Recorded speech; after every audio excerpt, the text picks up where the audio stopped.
Poco a poco. ¿Sí? En el destornillador se lo empuja.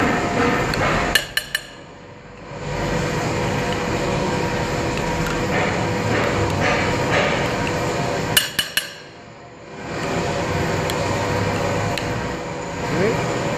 Aparentemente él queda pequeño, pero no, él caza ya. Usted lo va metiendo con el cilindro y él es.